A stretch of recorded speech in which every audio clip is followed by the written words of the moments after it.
નમસ્કાર મિત્રો, મારી ચેનલમાં તમારું સ્વાગત છે। મિત્રો, યાત્રાધામ અંબાજીમાં આગામી 1 સપ્ટેમ્બરથી 7 સપ્ટેમ્બર સુધી ભાદરવી પૂનમનો મહામેળો 2025 યોજાવાનો છે। ગુજરાત સરકારના માર્ગદર્શન હેઠળ ગુજરાત પવિત્ર યાત્રાધામ વિકાસ બોર્ડ, જિલ્લા વહીવટીતંત્ર બનાસકાંઠા અને શ્રી આરાસુરી અંબાજી માતા દેવસ્થાન ટ્રસ્ટ અંબાજી સંયુક્ત ઉપક્રમે ભાદરવી પૂનમનો મહામેળો 2025 આયોજન કરવામાં આવેલ છે। અંબાજી ખાતે ભાદરવી પૂનમિયા સંઘની બેઠક યોજાઈ હતી। કેબિનેટ મંત્રી બળવંતસિંહ રાજપૂત આ મીટિંગમાં પહોંચ્યા હતા। આ સિવાય બનાસકાંઠા કલેક્ટર, એસપી, મંદિર વહીવટીદાર સહિત સમગ્ર વહીવટીતંત્ર ઉપસ્થિત રહ્યું હતું, જેમાં અનેક મુદ્દા પર ચર્ચા થઈ હતી। ભાદરવી પૂનમના મેળામાં 1624 સંઘો રજીસ્ટર થયેલા છે, જે મેળા દરમિયાન અંબાજી આવશે।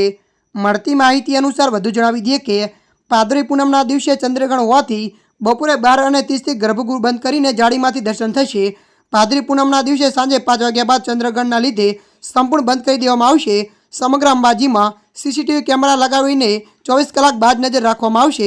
વૃદ્ધ અને દિવ્યાંગ માટે દર્શન વ્યવસ્થા રાખવામાં આવશે, જેમાં ગોલ્ફ કોર્ટનો ઉપયોગ કરવામાં આવશે। ત્યારે મિત્રો, હાલ માટે આટલું। મળીશું નવી અપડેટ સાથે। જો તમને અમારો વિડીયો પસંદ આવે, લાઇક, શેર અને સબસ્ક્રાઈબ કરી નાખજો। ધન્યવાદ।